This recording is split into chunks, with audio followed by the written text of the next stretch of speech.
Oh.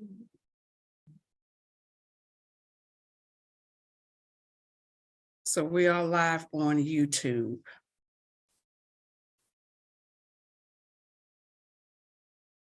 Good afternoon, Mr. Scott.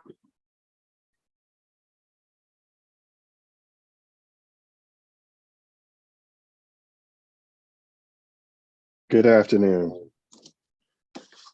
Good afternoon. I think everybody dragging. I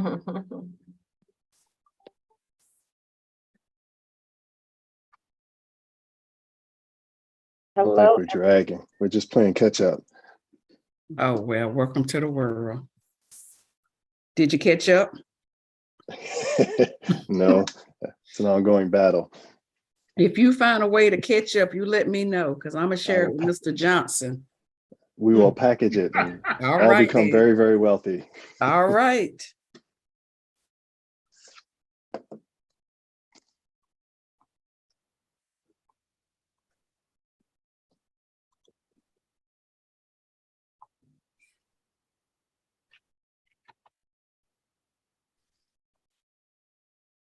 Sorry about the alarm, guys.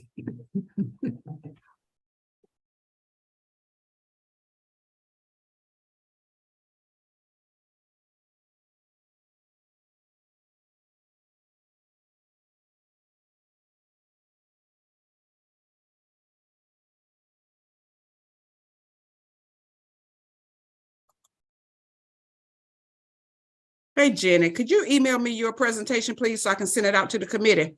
Yes, ma'am. Coming right Thank now. you so much. Thank you.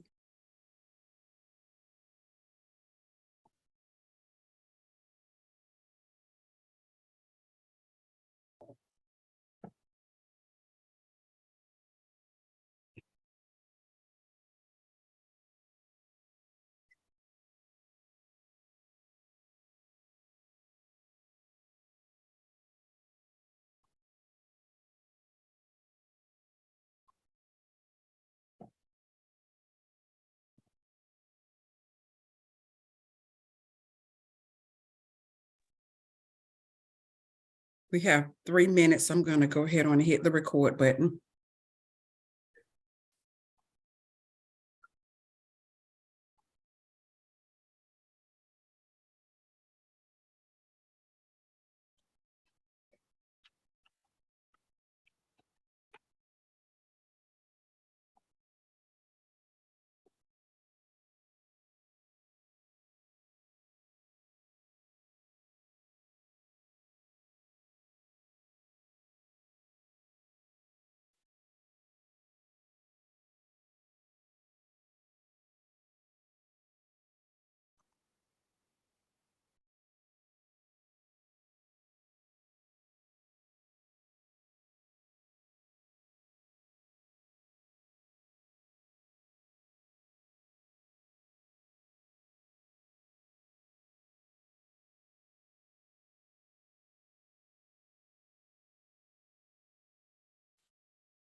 Hello, Mr. Snell,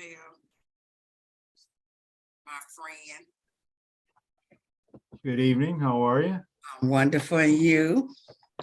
Excellent.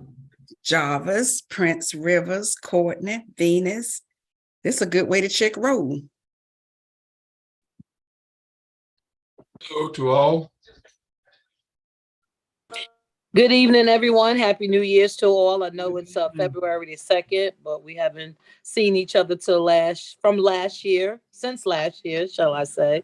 So happy New Year's, everybody. That is correct. Have 1 minute before the meeting starts. Is congratulations in order, Miss Black? You can't say nothing to Mr. Jarvis. You can't say anything, Mr. Jarvis. I saw you in your cap and gown. You got, that. Okay, I'm sorry. No, I got my master's last year. Oh, I saw the Captain Gown. I thought it was recent. Oh, okay then. That's all I know about. Oh, okay, good. So don't you tell on yourself. I won't, I promise.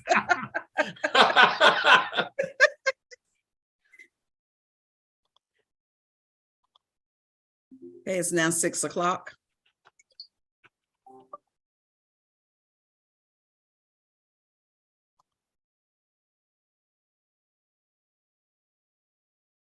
I was just counting. Okay, I think we'll get started. Good evening, everyone. Welcome to the first meeting of 2023 for us. I'd like to call the meeting of the Affordable Housing Implementation Committee for Thursday, February 2nd, 2023. It is 6:01 p.m. I guess the first order of business is roll call. Juliet, would you like to do that? Of course. Laura Beatty. Cal Bosterman. Yes, ma'am, I'm here. All right, Diane Katati, Here. Lucille Constantine, Here. S. Nicole Diggs, Here. Tiffany Elder, Here. Courtney James, Here. I. Jarvis Martin, Here. Rita R. McDaniel. I saw Miss Rita. I see you, Miss Rita. John Parker, Here. Prince R. Rivers, Present. Benny Sanders, Here. Timothy Stallman, Here. Angela Vick Lewis, Here. and Leah F. Is it Effort? It's Eford, Julia. Eford, No worries. okay. though. Yeah. Thank you. I didn't have you on my list. I'm glad you showed up. Roll call is complete. Thank you so much, Juliet. Welcome, everyone, again. At this point, Leah, I want to give you a minute if you just want to say hi, since this is your first meeting. And Prince, I think we did that with you last time. Yeah. Okay, great. Okay, so Leah, go ahead. Yeah. Hi, everyone. My name's Lee Eford Green. I am I don't know why my light is doing this on my Zoom, so I'm sorry about this. I've been Zooming all day and it's just now doing this. But I work for UNC. I work in the Cecil G. Shep Center for Health Services Research. I do aging research, specifically in long-term care, really focusing on assisted living, both the people that live there and work there.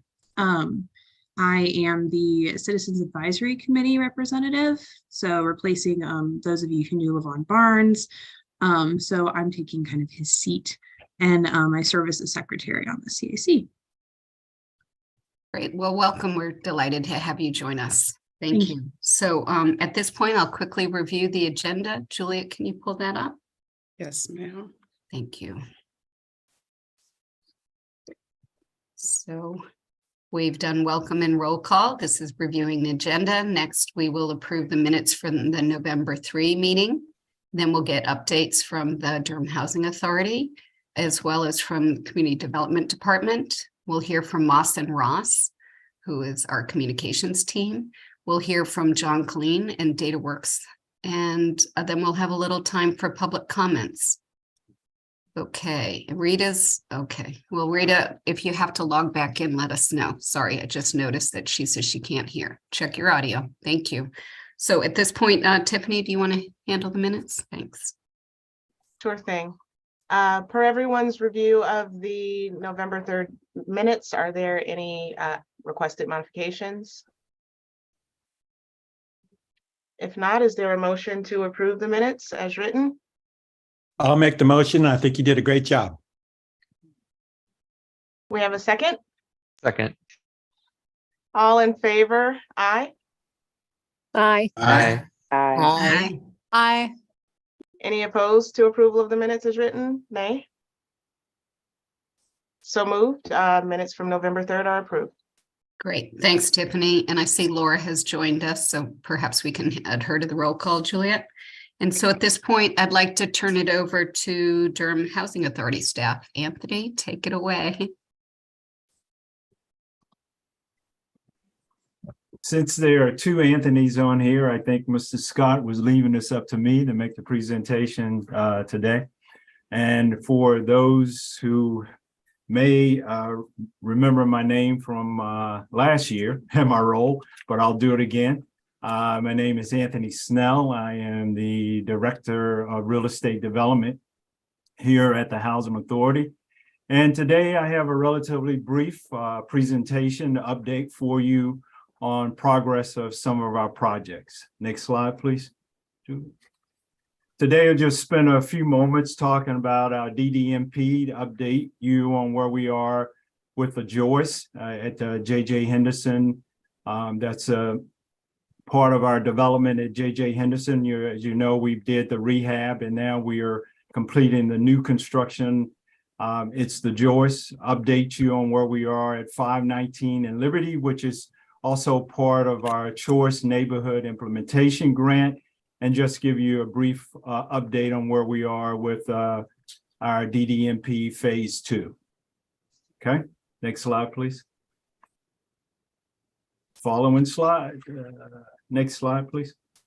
Just looking at the major phases of our DDMP to let you know where our concentration is right now.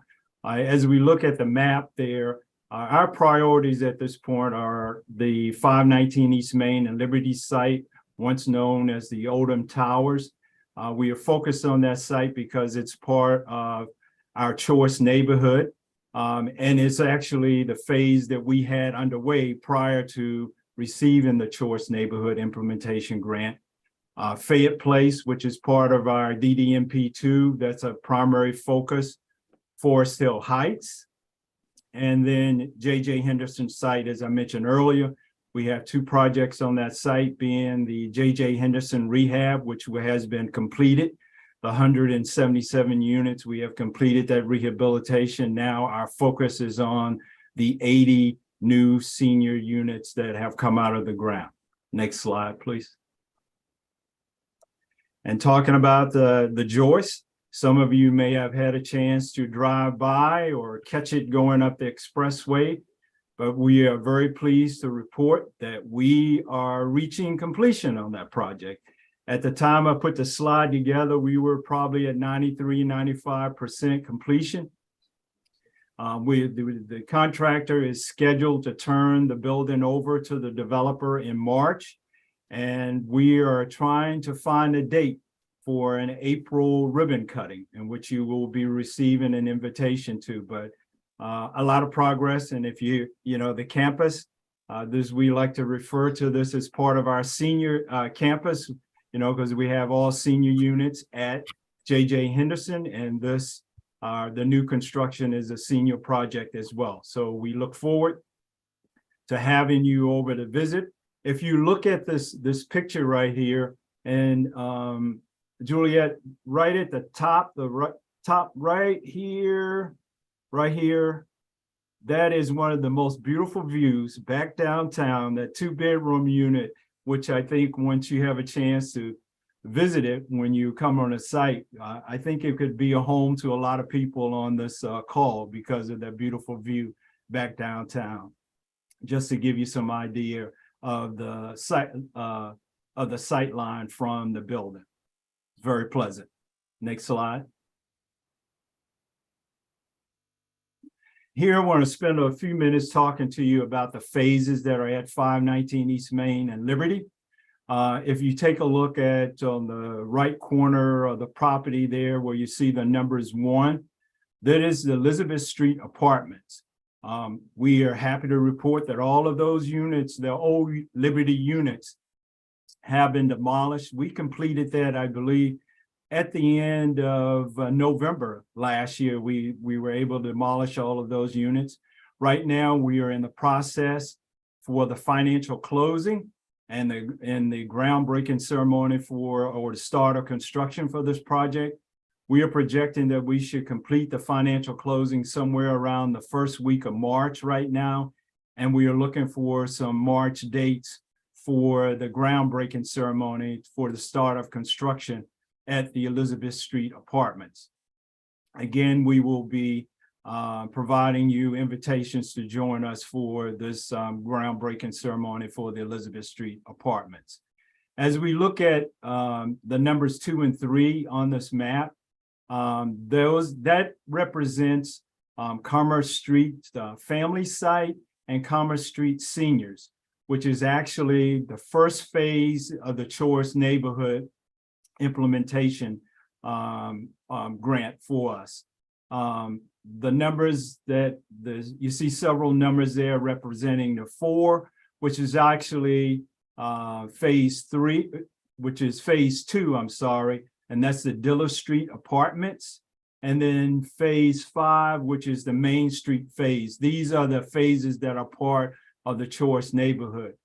We are projecting right now that we can achieve financial closing on 2 and 3, which is Commerce. We are looking to reach that around May or June of this year for closing on that. Dillard Street, we put in our application for 9% tax credits for our first phase of Dillard Street, the preliminary application. We are doing a 9%, and then we are taking advantage of the fact that because this is a Choice Neighborhood project, the North Carolina Housing and Agency has set aside a special allocation for 9% application for Choice Neighborhood projects. So we are applying for that for Dillard Street. Next slide, please. And this is just a simplified version of the site for 519, showing our Choice phases. As I mentioned, Elizabeth Street, which is technically considered a non-Choice phase, but the 3 phases of the Choice, which I mentioned there, the lavender, the orange, and the gray, which are the Commerce, Dillard Street, and the Main Street sites. Next slide, please. And there's just some of this I mentioned earlier, just a quick note. We are going to be closing on Elizabeth Street here in March, and then Commerce, we were talking about closing that transaction during the second quarter of 2023. And this, I think you've seen this before, we've shared with you, is just a overview of the Choice Neighborhood Implementation Grant, indicating our lead participants. Of course, our co-applicant was the City of Durham. And then the Downtown Durham Inc. is our neighborhood implementation entity. Laurel Street Residential is heading up our housing, and Durham's Children Initiative is maintaining a role as our people implementation entity. Overall, the grant was for $40 million. And, you know, since we have been awarded the grant just last month, we actually, HUD was here, the Choice Neighborhood team was here for a site visit. We had large participation from the city. The mayor was part of our team too, to welcome the Choice Neighborhood team to our city. We had a tour of our DDMP. We took them out to see some of our critical community investments. And overall, I would tell you that we got a good reactions from HUD from what we are planning. And I'll stop right there and see if Mr. Scott or Mr. Johnson have anything to add around that, because they were both part of the tour. And if they have any other comments or color they'd like to add about that process. Mr. Johnson, I'll start with you, see if you. I would just say that the U.S. Department of Housing and Urban Development sent a team of 6 persons here from Washington.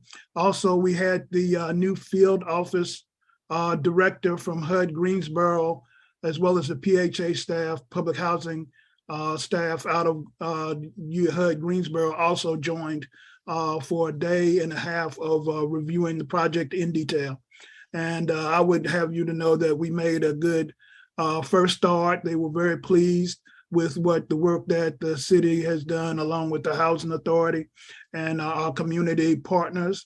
And they look forward and were actually excited about working with us and said we were very much in some respects ahead of the other three projects that will also award $40 million and $50 million grants. And so we're on our way. And so I'm pleased to say that and want to say congratulations to the Housing Authority and all of the partners for helping put this project together. Mr. Scott, you have any comments for us? Just a little to add, I guess, is in your description of the grant, I just wanted to make sure, especially since we have at least one new member, understanding how the grant breaks down. So it's 40 million and 6 million will go towards what's called the neighborhood implementation piece. 6 million will go towards the people piece, and then the remainder will go towards the actual physical construction of the building. And there's been one change, and you look in this slide, the very last bullet under lead participants, it says Durham Children's Initiative. They, in fact, are stepping back from their leadership role, and that'll be picked up by, we're working through those details, but it'll be picked up by Duke University and DHA around that leadership role. They'll still be involved, but they're not going to have the same leadership role. And just again, for the sake of folks that are maybe newer to this, the people component means essentially sort of case management services for those families that are on the site now, as well as the new families that come on over the next 6+ years. And on the on the neighborhood implementation component, it speaks to how we're going to be doing some things outside of the site. So, well, one thing on site, but the other things outside of the site. So we'll be working with the Hayti Heritage Center to help with some renovation work on that facility. There'll be another $250,000 to the Hayti Heritage Center for working on the connectivity between Hayti and downtown. And then there'll be another $5 million in other investments going into the community around environmental cleanup, as well as business loans.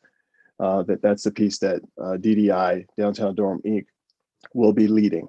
So we're really excited about that. And, as I've often said, this was truly a reflection on all of Durham and the partnerships that we have. And that's the one key message that we continue to hear from our partners, HUD, both the local office as well as the national office, being very impressed with the work that we're doing collaboratively here. Mr. Snell. Thank you, Mr. Scott. Next slide, please. Briefly, I just want to state where we are with our next phases of development that are on the DDMP, that is Fayette Place and Forest Hill Heights, and the DHA office and Criminal Justice Center. We are placing our priorities on Fayette Place and Forest Hill Heights at this particular moment. We are in the process of finalizing their master development agreements with these two entities.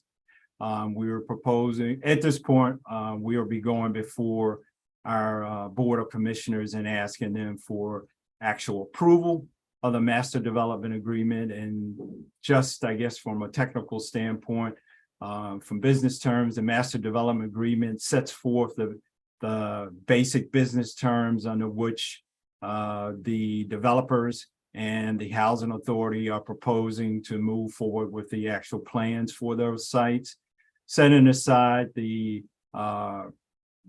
conceptual, the agreed upon development plans for those sites, laying out the budgets and the schedules. Those are the primary elements that become part of the master development agreement at this point. Any questions on anything that I presented here? John, I saw your hand up. Did you? Yeah, I have really two questions. One is, it's great that we got the grant, and does it ease some of the financial burdens that we were looking at 8 months ago about interest rates going up and the cost of materials? The second is, I'm a little bit curious about Duke's role, what department, if you could speak a little bit more about that. And are they going to be involved with the residents after they've moved in, or is it just to help to get folks settled? Yeah, I'll start with the last question first. So Duke's role was to help with case management, which is the primary component around the people component.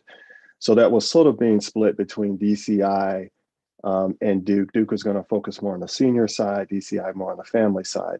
And DCI was going to be the lead on this overall. These are longstanding relationships that DCI has with Duke already. And I can't, Anthony might know, I can't remember which department it is with Duke that's the lead on that. But there's at least 4 Duke related partners that we have. And these are all folks that have worked with DCI, and many of them have worked with DHA as well.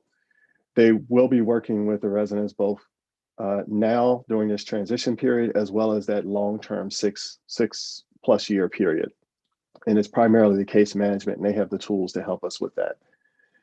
We have DHA has a people lead person who will be leading all of this.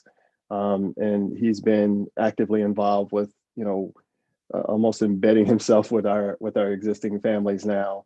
We will have 14 families that will be moving as a part of the next phase, the first CNI phase. And then there's another 99 families that will be moving when we get to phases 2 and 3. And I'm speaking in terms of the CNI grant versus the 5 different sites that we have on there. And so that's going to be an ongoing relationship that we'll have with those families in a much more proactive, hands-on way than we've done other types of relocation and working with those families. With respect to how whether or not this helped, obviously, I mean, it's grant dollars. It has definitely helped. We're still, as you know, we just had another interest rate hike yesterday. So we're still going to be battling the interest rate issue. And I think that they're not done yet. I think they're trying to get to 5+% or something. So every hike is going to definitely have an impact on our affordability. And this certainly helped fill a nice gap. The other piece that helps, Anthony mentioned that we're now eligible or much more competitive, I should say, for a 9%, where we were kind of abandoning that model because it didn't make a lot of economic sense. It was better with 4%. Now that we have this grant, it gives us a leg up. And so that will also help to ease some of that cost burden that we're seeing with material costs as well as interest rates, the double blow that we're getting. Anthony, anything else to add to that? No, I just, Mr. Scott, just want to add that with respect to, the interactions with the current residents, that we have already started that process, has been an ongoing process, and DCI was with us early on in our outreach and communications with the residents that are being impacted by this first wave of relocation. So as Mr. Scott mentioned, they have been embedded with us, and that will be just a continuation of that as we go forward with respect to those communications with the residents.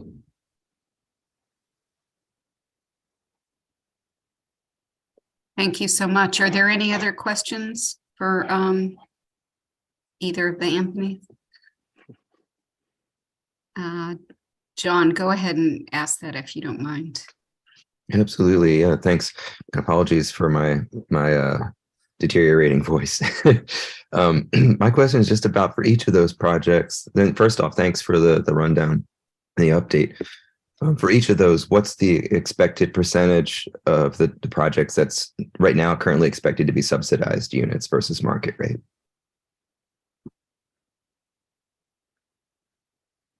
Anthony holds that much better than I do. So are you asking about the ones that are in or the ones at 519? Just a whole site for 519. Oh. Yeah, so there are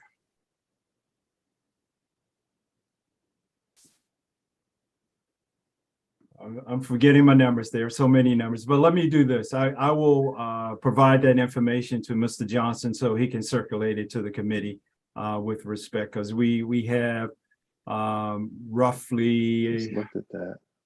About 200 and so replacement units, which are all 30%. AMI for the 519 and East Main. And then the numbers that we are working with for the other sites, that's ongoing negotiations as we work through the master development agreement with those. But I can provide that information to Mr. Johnson. So I don't have too much of a deal merge here with the exact numbers, but we have that broken out. Yeah. And I'll actually drop it in the chat for you guys. I have a slide that has that breakdown, and I'll get that to you shortly and drop it in the chat for you. Great, thank you so much. Courtney, I see your hand up. Go ahead. Yeah, I was just going to ask kind of along the same lines.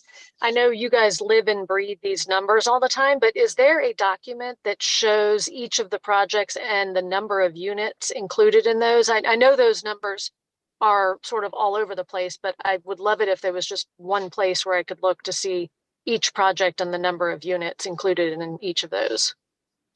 Does that exist somewhere? It does. It does Okay. exist. We have a slide that sort of actually breaks it down by phase as well. Okay. And I can tell you this part I remember of the entire layout, we do have an increase of about 269 units that are affordable. And no, that 269 units overall, sorry. And then 50% and below, we have an increase of 96 units based on what we originally proposed when we rolled out DDMP. What we lost is quite a bit at the 80% level, and that's just an issue of numbers, right? Yeah. In terms of, cost, but we were able to get a net increase of 96 units that are 50% and below, and an overall net increase of about 300 or 269 units. So a lot more on the market side, which helps, of course, balance out your cost on the lower, the subsidized side. But we lost a ton on that 80% level. Now that's, and all of this you should keep in mind, these numbers will continue to move. That's one of the reasons why Anthony can't recall, because as we continue to refine the deals, we get finalized numbers that will change. So, but I can share with you that it's a long list because it breaks down each single phase of what was projected. That, for example, will change for certain when it gets to the Forest Hill Heights projections, because we know we're in the midst of discussions with that developer, and also for the Fayette Place site, because both of those developers we have not finalized our numbers on yet. Less so for the Liberty Street site, because we pretty much know what that deal is going to look like. But I'll provide that to Juliet, and she can circulate that slide to everyone. All right, I appreciate it. Thank you. I figured it existed somewhere. I just haven't seen it in a while, so I appreciate it. You're welcome. Great, thank you. Any other questions? All right, I really appreciate the update and the good progress. It's nice to see. At this point, I noticed that Dr. Monique Hulsey-Hyman, our City Council representative, is with us. And I don't know, Dr. Hyman, if you want to just say hello to the group or not.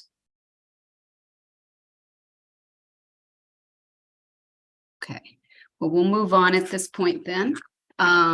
We are going to get an update from community development. Reginald, you ready? You're muted. Yes, I am. Great. Ready. I only have about 4 points that I want to make, and I'll just make those relatively quickly. One, I want to bring everybody's attention to February 20th at the City Council meeting. There'll be 2 public hearings.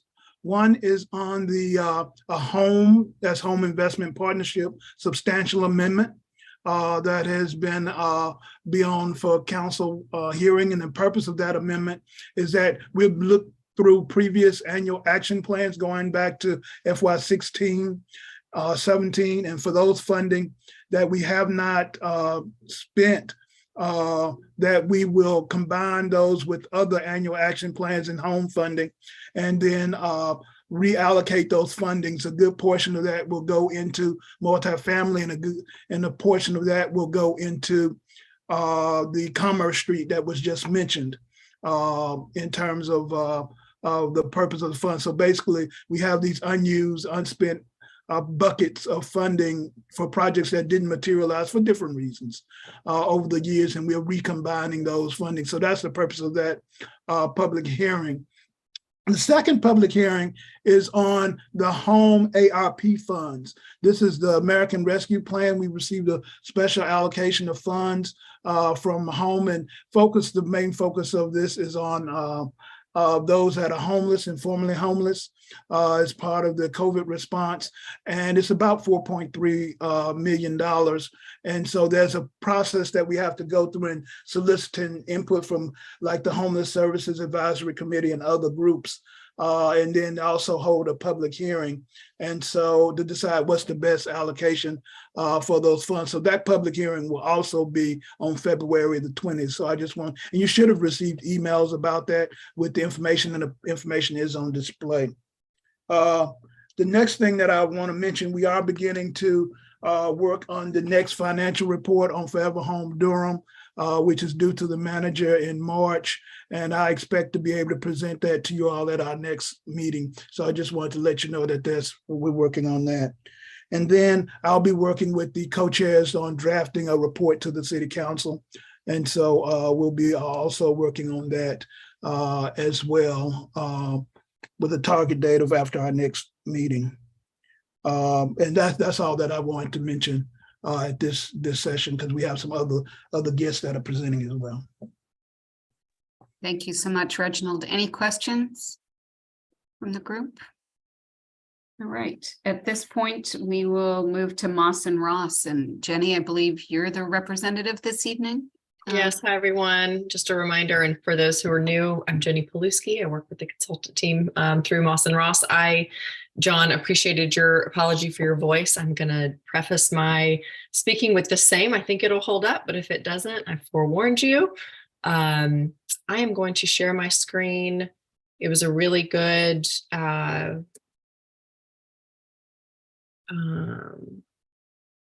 really good preface to what I'm going to go through, having heard Anthony Snell talk through updates on so much that's going on at various sites. Can you all see that? I think you can now. At various sites, there's been a lot of progress and milestones that have happened, in particular in the last 4 months, and much to come. And so this is a good time to share what we're going to go through tonight, which if some of you from the last meeting may remember that we spoke to some details that you're seeing on the screen here, which is really just an overview of how we've been communicating up to this point, but also where we want to head in the future. And so we're excited to be back and share with you that we're adding a new element to the campaign, which is that of a paid component. So a quick reminder and overview of where we have been and what we've been doing is, focused specifically on owned, earned, and shared, which, website, earning coverage on local news programs when we've got announcements and milestones, and shared through social and through partners. And so all of that has done a nice job of driving a little bit of awareness, but we also know there's been a whole bunch of opportunity to expand that. So now through a paid campaign, there'll be an elevated presence throughout the city, driving a heightened sense of awareness among citizens and residents of the bigger picture work underway. Give this my pages to progress there. There we go. So through the approval from the Community Development Department of this campaign, beginning this month, we're launching a 4-month-long campaign that will repeat again during the months of July through October. So what you're seeing here, if it's large enough for you to see there in the top where it looks like a bunch of blue squares filling out a calendar, starting in February through May, we have several campaign assets that are going to start reaching the market, and we'll continue with just that brief pause there in June.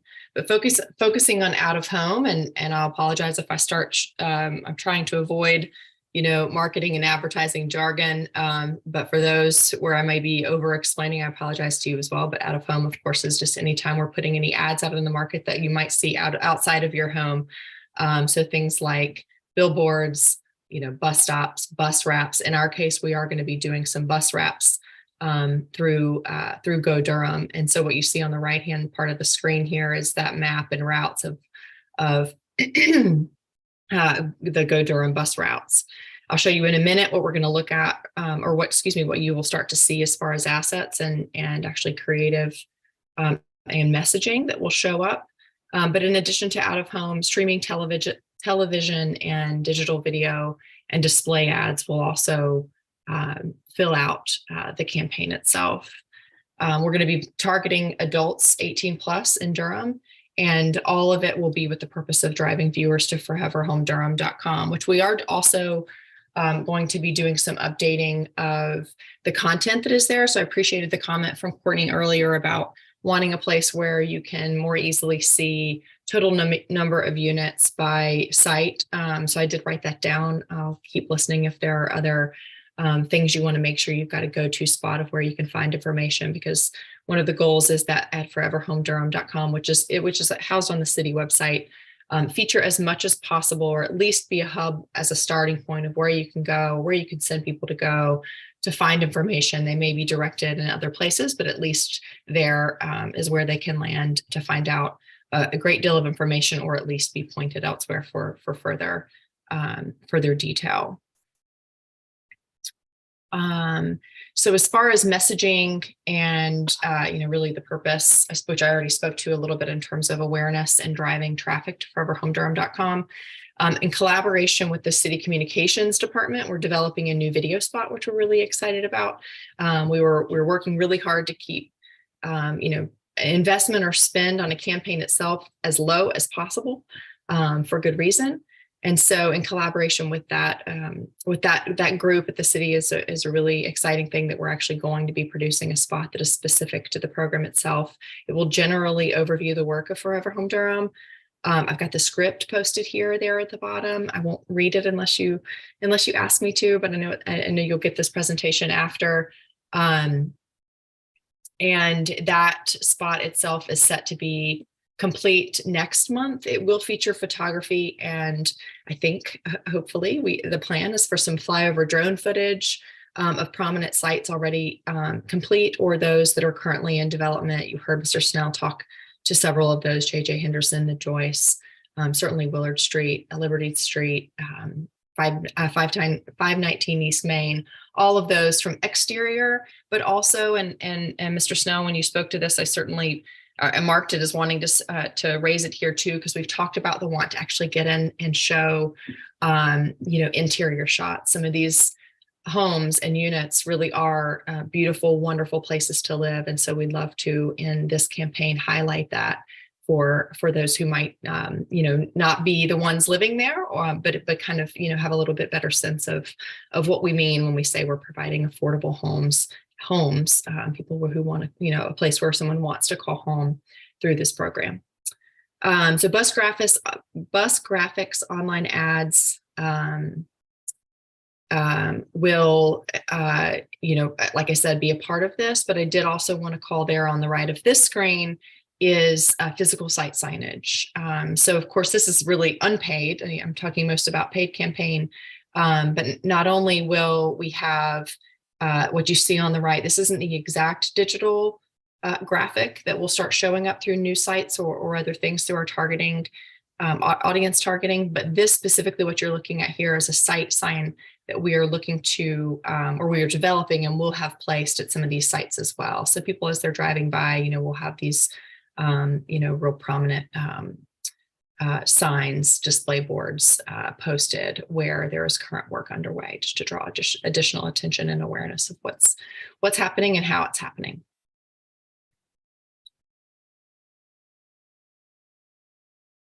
So I'll stop there, and really that concludes the slides I have prepared. If there are any questions, welcome to, or please, I'd be happy to answer. I see several hands up. Let's start with Tim. Hey, yeah, I just wondered if you could say more about like the audience for the campaign, and in particular, if I saw this messaging, I think, and this is probably true for a lot of Durhamites right now, I would be like, okay, how do I get an affordable home? What's in it for me? And right now, if I go to Forever Home Durham, it's a lot of promotional material for what the city is doing, but there's no like, if you need rent help, go here. If you want to own a home, go here. There's nothing that's geared towards folks that are actually in need of these homes.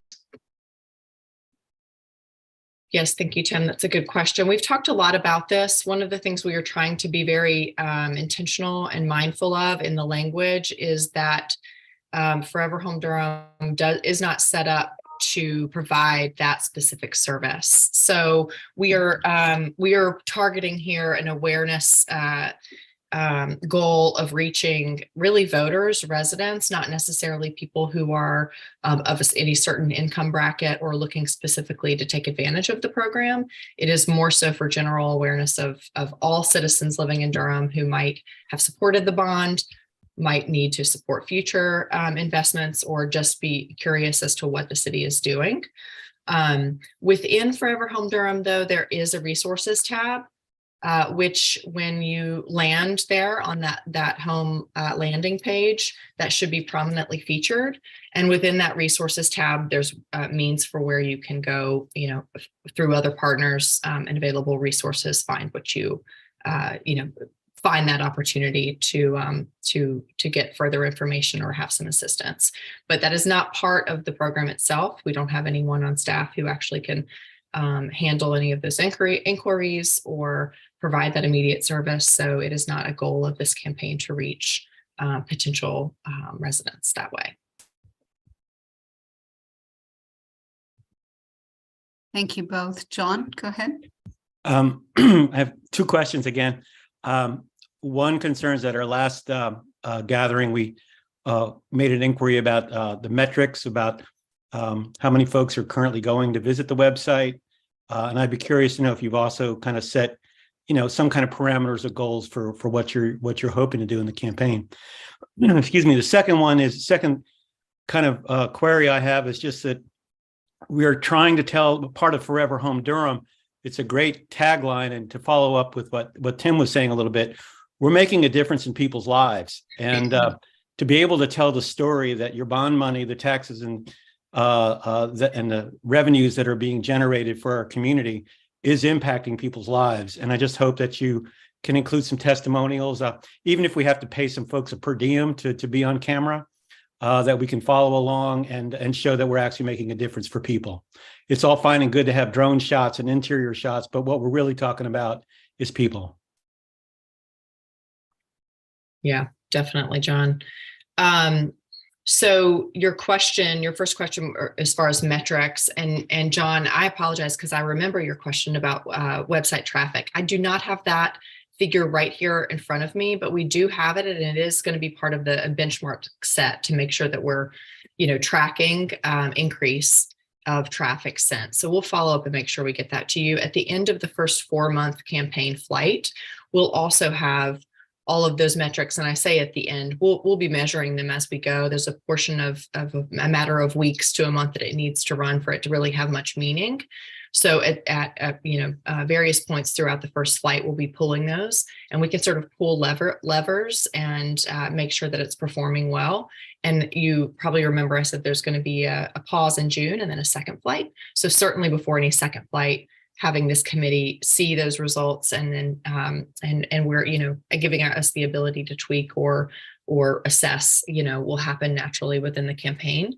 Some of the things we are, as far as metrics are concerned, are specifically targeting. One is with the media mix of how we're approaching this, from digital to out of home to streaming television. We are aiming to reach 60% of the audience.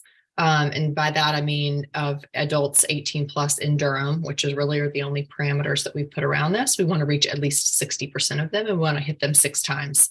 So 6% or a 6-time frequency, which is, a good best practice as far as running any campaign to make sure that we're back in front of people and actually sending them there. So those metrics will be tracked, will be set from the beginning as goals. some of the, we've got other 3 parts. So we've talked about traffic that we want to send to the site. In addition to traffic, we'll be reporting on click-through rate, video completion rate, which not every portion of this campaign will have a video, but a good portion of it will. So tracking how many people are actually, watching the full video itself. And I am missing another, just impressions delivery, which I talked about as far as how much of the audience we're hitting and how often are we hitting them. And completely agree with you in terms of featuring real people telling their stories. We are starting to get a lot of that, more so than we've been able to speak to in some of our last gatherings with this committee. With some of the great milestones that happened in the last several months, we've had really tremendous people speaking at these ribbon cutting ceremonies, groundbreaking ceremonies, kind of talking about what a lot of this has meant for them. Some have families and have been in the area a long time and really can speak to the meaning and impact of that. So we continue to work hard to want to feature those stories on the website, perhaps feature them, more prominently as we go forward. So completely agree. Thank you both. Again, that's very helpful. I'll look forward to that detail. Any other questions for Jenny or Moss and Ross? I can't see the whole group, so I'm just scrolling through. Stop the share. Oh, there we go. That helps you. All righty. Okay, well, thank you again. And I don't see any additional questions. So at this point, I'd like to turn it over to John Colleen. And I hope you can save your voice, but we appreciate your coming. Thanks. Thanks so much. Yeah, I appreciate the time. And in general, I will probably try to kind of tighten this up in certain ways for self-serving purposes, because I'll probably sound very terrible shortly into it. But also just because I have done a version of this presentation for the city council in recent months, and it's on the internet and it can be viewed in full. I'll put the link to that in the chat after I finished talking with y'all. But I really wanted to make sure also that as I get into these slides with you all, I'm not just hitting you with a lot of information. Number one, that's, a lot of data and maps, and that can be exhausting, number one. And number two, it can lead us to a place of feeling sort of powerless too, like with the kind of change that we're talking about. And I think it's also important to pause and reflect on questions that help us think forward into a future that we want as well. So in this presentation I did to y'all this time last year, and in others in general now that are related to housing, I'm trying to end on a place of inquiry. And that's something that's an open invitation for all of us. So I'll try to go through these in a relatively swift fashion without being overwhelming, but then also leave space, hopefully, for us to discuss at the end, and really to hear questions that you all have for the people who are here from departments and agencies, and for me as well, of course, and try to do the best to field questions you have. And there'll be others here, hopefully, that can help with that as well.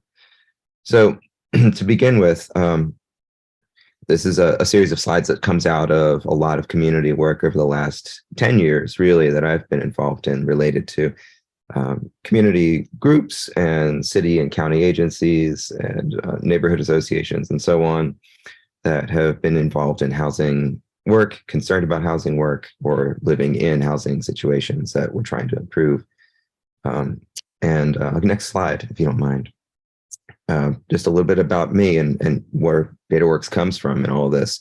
We are a nonprofit based here in Durham. This is our mission, to democratize data to facilitate an empowered and productive and equitable community for us. That is really intended to reflect prioritizing Durham's communities of color, low income, and historical disinvestment. And that we do that in collaboration with neighbors, communities, nonprofits, and local agencies that share goals of racial equity and community power. Democratizing is something that implies a certain amount of, like, if you put it out there, everybody's got access to it. But we know that that's not true. It's not a level playing field. And as we've all seen so many different, what does racial equity look like, charts and illustrations of baseball fields in the last few years to know that what I'm talking about is something that needs a deeper kind of partnership and investment with specific people. So that's why we say that. So I'll go through a little bit of background that takes us all the way back to what we're talking about here with property. And I'll try to end with a couple of sections really about the intersection between wages and housing costs as we've kind of, arrived at this point in the pandemic, and then have some questions for us to consider. But again, so these first few slides are really just like deep background. So we'll go there now in this next slide. We do this in most of our presentations these days, but the maps and charts that we'll talk about this evening don't make a full representation of the histories that are driving the numbers. So nothing in today's data points would be what they are without the influence of history. And every one of these data points bears directly on your work in racial equity, and that relies on these data. So this is a chance for us to observe that we're on and managing, in many cases, decisions about land that was never ceded to white settlers by Shakori, Tuscarora, and other people who were here before white settlement. And so this is the best geographic representation currently of that presence on the land prior to white settlement. It's from the Native Land Digital Project. Next slide. White settlers developed the first comprehensive distribution of land and measuring it closely to establish property ownership and also a system for managing that ownership. And so it's not unlike today's parcel fabric. If you see maps of tax parcels and boundaries, the entirety of the land is carved up for ownership, and the power of claiming that territory with boundaries and names on the map is really established there for Durham in this case too, as we see on this map. In the next slide. You see where we're going generationally, more or less, through the way that this geography is codified by controls. So not long after the white settlement period and the land grants that went to the people who were tenants of the 7 or 8 original landlords of the Carolinas, 100 years or so, 200 years after that, there's a situation of accumulation of large areas of Durham for agricultural production using Black and Indigenous enslaved labor. And that was the predominant characteristic of our land uses in certain ways at that time. And this is a map of the Cameron Benahan plantations. There were approximately 32,000 acres of Durham and Granville and Wake counties. It's said to be another 8,000 in Person County. That carried on much longer than the end of the Civil War, though. This is an estimate from around 1890. That agricultural land use and the controls assigned to it were in place for a long time afterward. If anybody knows who's familiar with the way the sharecropping worked and the levels of power people had over that land. So that the end of this period of time, the end of the period of enslavement, led to a foundational period of migrating into Durham, though, too, for Black Durhamites. And that's sort of the early origins in some ways of other important legacy neighborhoods in Durham that we'll talk about more. But this isn't the only plantation history in Durham. There's the Massey Plantation in Southwest Durham. It's said to have been about where Hope Valley is today. The Roan Plantation in East Durham and others. Next slide. Generations after that, formally zoning segregation by race in America was made illegal in 1917. But there were ways to get around that. As a colleague of mine says, that it's sort of like water. Hate has a way of using the tools that are accessible to it to manipulate land and control of land and power and wealth. So property always had rules, as we already know now, for stratifying who could legally own it. And after 1917, other privately controlled tools like racially restrictive deed covenants were used. And here is a draft map from the racial Reckoning with Racial Covenants project that I've been involved in for a couple of years now. From the 1920s, roughly through 1948, there were hundreds and hundreds, maybe thousands of these written into the deeds of Durham County. It was a standard practice of Duke University, as well as it platted new subdivisions for recruiting professors. And there's a lot of documentation that we're developing of this in the meantime. Next slide. That precedes what we commonly talk about when we talk about segregation and apartheid ideas in America, which is redlining. So we know already now, as we get into 1937 here, that the racialization of our land is something that was long in place before these redlining maps were made. I want to make another observation, though, about redlining maps, because I don't think they should just be called redlining maps. I think that they should also be called greenlining maps.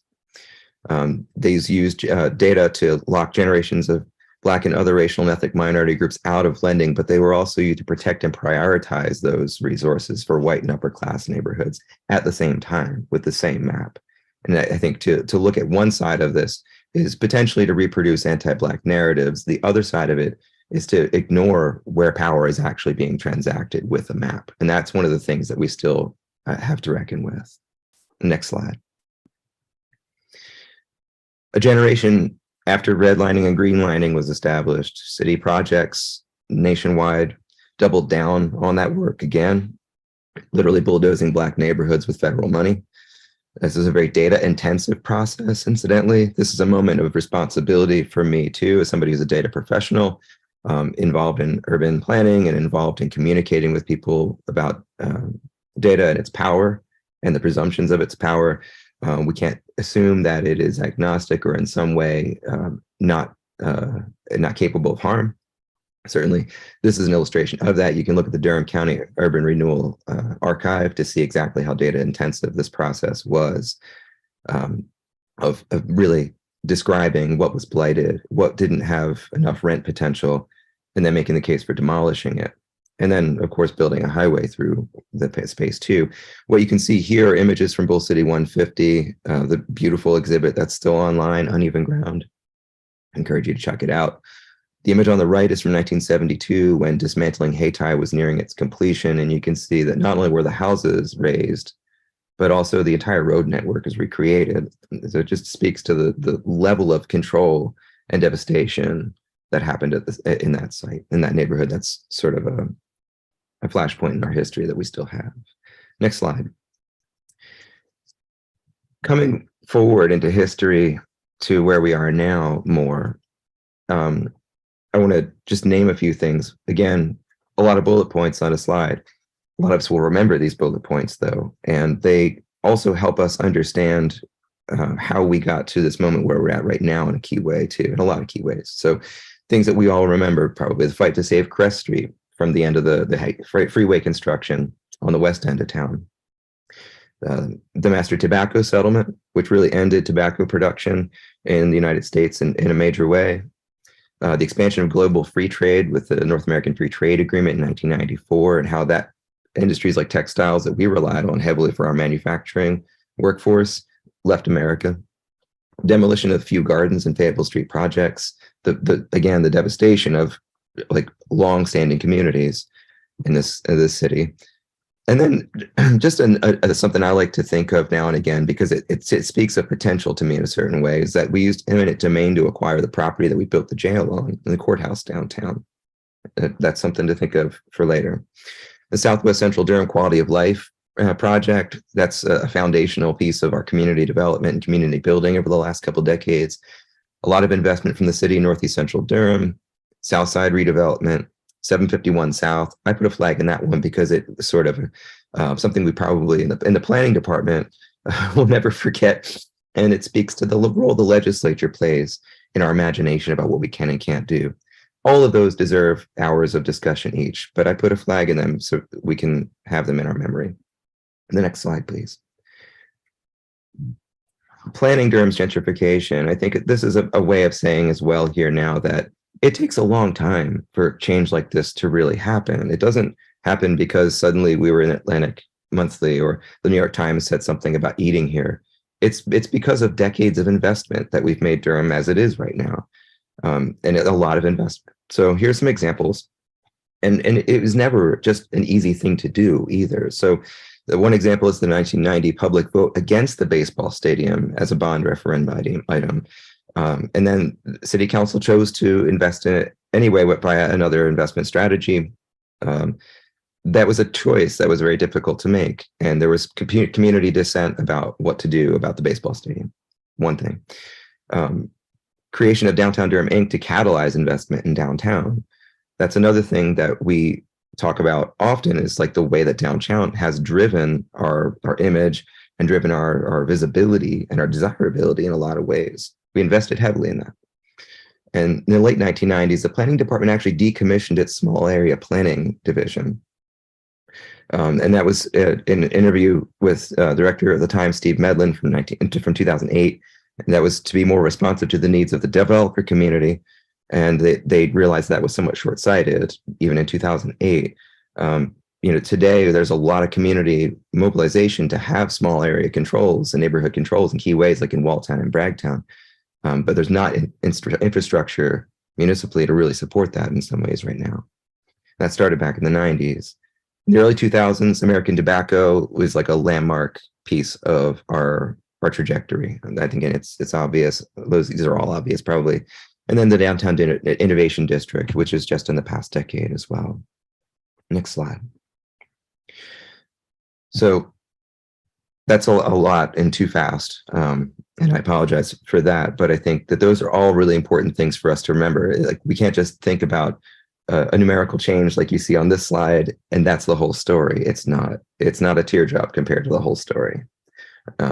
And what we really need to understand is the long moving pieces that we are part of. And in some ways, we rely on each other en masse to address them, because they are systemic, institutional, generational, and they are cultural. They are in the culture of our laws and our ordinances and our government and all of our relationships in key ways. So that said, in the big picture, I'm going to kind of not dig in on all of these equally, because I don't think all these slides are going to be totally surprising to you. And some of them, I mean, again, we can go back and look at the video of these slides. We grew by about 57,000 folks in the last decade. There's been a lot of concern about that growth. There's been talk about, the 30 people moving here every day and things like that. There is also a push and pull about movement. People left as well. We could talk about that another time. But in general, this 21% increase isn't really out of character decade by decade for Durham. From 1980 to 1990, it was a 19% increase. 1990 to 2000, the 23% increase in population. 2010 to 2020, 21%. Like, this is kind of the trajectory we've been on for a long time. Next slide. Something that is a little bit different is alluded to in this slide. There are different ways to look at this, but the one we're using right now is looking at the change in population, people who've moved here based on this level of poverty level. What's their household income related to the poverty level? So straightforward here, what we can see is that the largest proportional change in our population is the group making more than 500% of the poverty level, which is effectively the highest income bracket. And that is that was they grew from 34% to 40% of our population. So Durham, which is a commonly thought of as a gritty place once, a place of working class and industrial organizing, people who were workers, is a place also now of a much more increasingly wealthy folks. Not a surprise to any of us, but here's a little handle on that. If the ACS estimates say that there's 10,000 families that have moved here, new families in town, and 7,600 of them are people that make the most money here, it's just an interesting thing to take note of. Next slide. So people buying homes make a decent bit more than people already in Durham neighborhoods. Again, not a surprise. Most of us probably have a $600,000, $700,000, $800,000, $900,000 house in our neighborhood now that came up in the last couple of years. But what I'm referring to is the gap between what you see here, the median income of households borrowing money to purchase the house that they live in, not to be a landlord, and the median income of neighborhoods.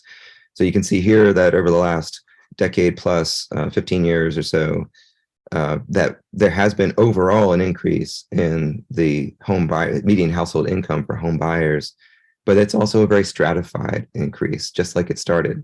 So in this case, you can see that as of 2021, the topmost line in that chart is the white households whose median household income is over $100,000. Asian households in 2020 is the most recent data there, and that's closer to 110, 115. And then going down through the slide, the chart, you see at the bottom of the chart is Hispanic or Latino, Black or African American, all making much less than the median household income of folks who are white and Asian in this case. But the stratification of wealth is something that's also happening with our gentrification. It's just a point to be made here. Also worth noting here is that all of these incomes for median home buyer income, people moving to these homes to live in them, substantially higher than our median household income for the county, which is still like $60,000. The next slide. Another piece of the puzzle has long been discussed. Do we have enough housing? Is this a supply problem, the affordability issue? Just in a couple of aggregate touches here, this is a way of looking at the proportion of households to houses in the population to houses in Durham. And you can see in 2000 that the growth in housing was pretty matched with the population. So growth in housing is purple, growth in population is blue. They were on par with each other. The next decade's change led to there being an increase in housing that was greater than the increase in population. And then in this past decade, an increase in housing that was less than, but not very far off from the increase in population. So we've got an increase of 2.25 units per person compared to 2.23 before. Not a very shocking change exactly, but what I also want to make mention of here is that there's been a lot of housing created. Obviously we see a lot of apartments, they have a high visibility to us, but also since 2010, there was an increase of 10,000 single family, 1, 2, and 3 bedroom and 4 family homes. So these are like subdivision, new construction, greenfield subdivision houses, and 10,000 increase of those from 2010 to 2020. And again, not including apartment complexes, just to say that it's out there. This is something that we don't know as much about vacancy. There's more reporting coming out. Maybe you saw something from New York Magazine this past weekend about how apartment complex management firms are doing a lot of warehousing. That's in New York, but it's also a national issue. We don't have vacancy data for Durham that would help us understand the vacancy of apartments at the same time and what's available. Next slide. And I apologize again for just whipping through this, but I think the real hard pieces of this are really more about discussion, and we'll come to that. I think these things are going to be familiar. They're just data points that are like markers for us to kind of look at, and maybe they help us understand something, but they probably feel familiar. And this will be true too for some of the wage information. Some of this is a little bit dated because it's not always kept up to date, particularly in the case of the health sector data, which is very much dominated by Duke and Durham. The numbers for health sector employment aren't currently published by NC Commerce anymore because of that. So you'll see on the next slide some information that hasn't really changed much. I think we would probably understand that, but it's also a little bit dated. Just real quickly, that change in manufacturing, again, from 2000 to 2018, almost a 40% decrease in the number of manufacturing jobs in Durham. This is where we were at over the last 2 decades. This is what we were going through. The number of food service and accommodation jobs really increased to fill that gap in a lot of ways. That's a 69% increase. And then healthcare positions grew a great deal too. They're now like 42,000 healthcare jobs in Durham County. Average weekly wages and food service, this is really the thing here. For a lot of those 40% of folks who were in manufacturing but are no longer, the wages for jobs that were accessible to them haven't changed in the last 20 years substantially, or maybe they've even decreased slightly when you adjust for inflation. So for people in food service jobs, they're making $390 a week in 2000 and $381 a week in 2018. And the pandemic did not help that. For food service jobs, there was a loss of 4,000 jobs during the pandemic in Durham. And then weekly wages for retail workers, also $566 in the year 2000 and $573 by the time we got to 2018. And retail jobs, that we lost 1,000 of those during the pandemic. Next slide. Our big increase of healthcare jobs is also a piece of this puzzle too, because we need to understand stratification by employer as well. So if, as I mentioned, this information is not even really published by NC Commerce anymore, because it's very much about one company driving the sector in Durham, and that's Duke Health System. And what we can see here is that the same thing applies to people that are in nursing, family care, and also like nonprofit and government sectors here in some ways as well, like housing services, childcare. Those care-oriented positions are at the bottom end of the wage structure here, making $600 a week or so 450 or so in 2000, flatlining basically, or maybe even decreasing over the 20 years following. And then at the same time with inflation adjustment, the people at the top end of that, wages increasing. So where does growth actually occur for people who are workers in Durham? If you're in the lower end of these workplaces hierarchically and in terms of wages, you're on a declining trajectory here for the last 20 years, while the people that are the bosses and the people making the most money at these places are actually growing in their wealth. Next slide. That stacks up with rents in an important way, obviously. And with the next slide, we can actually go ahead to the one after this one that you just switched to as well. I mean, we've all talked about how much rents have gone up, and we're aware about how the lived experience of that has been really hard for people. How much exactly, really? Like, what's a way to get you to just see what that's like? And this is reflective of rent scraping we've been doing for the last several years from Craigslist and other aggregating rental listing sites. So these include newly built units as well as older ones, but they're not rents that somebody's been on the same lease for 10 years or 5 years. These are new listings.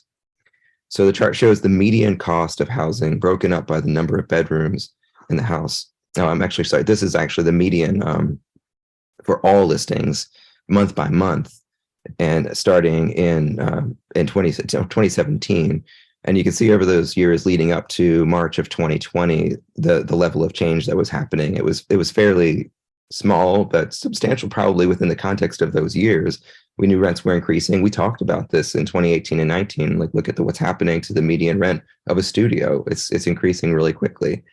But then when you look at the listings, starting the month of the pandemic's first cases in Durham, we're looking at jumps of hundreds and hundreds of dollars for median listings that stayed that way largely. There's fluctuation you can see, but it's wild and unpredictable in terms of the comparison, the prior trending to what happened with the pandemic.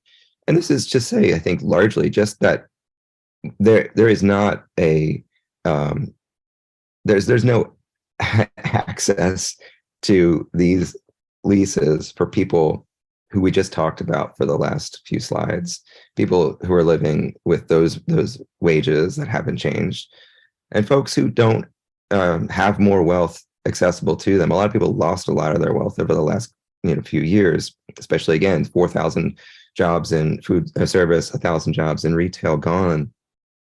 And then the rents are doing this. I'm not trying to explain this in the time we have, or maybe not even at all, just pointing to the reality of new listings becoming harder and harder for people to afford unless they already have a lot of money. And the next slide, please. And this is just a marker for us to have in mind too, that it's a reflection of how all units that are sensitive to housing market rates have responded in real time to those increases too. This is for subsidized voucher properties in Durham County. And you can see it around the same time, a couple months after the pandemic started in Durham, the per unit cost, the subsidy cost for voucher properties, voucher units also jumped. You can see it was increasing already because it's sensitive to the housing market that Durham has already been becoming a harder one to afford. But it was also responsive. The market rate adjustments were responsive for people that were using vouchers too. So it touches most areas of housing in Durham is kind of what I'm trying to say with that. I'm going to say just a couple more things and then wrap up and land on some questions. Evictions obviously were controlled greatly by what happened with federal and state protections for tenants, preventing summary ejectments for failure to pay during the worst of the pandemic. Those didn't last, and what replaced them, rent assistance, largely didn't prevent displacement from happening. You can see the purple dotted line on this chart is when the federal eviction moratorium for failure to pay ended, and that there was an immediate steadily increased rate of filings against tenants that's been going on ever since. But the thing I want to just draw attention to with this is that we often look at disparity in evictions based on really highly segregated geography, and we use census blocks for that. These are like the size of Duke Manor, for instance, one property in a lot of cases, or a city block. 66%, 75% or more, 66% or more people of color is how we categorize those highly segregated blocks. And we do the same thing for those that are 66% or more white as well.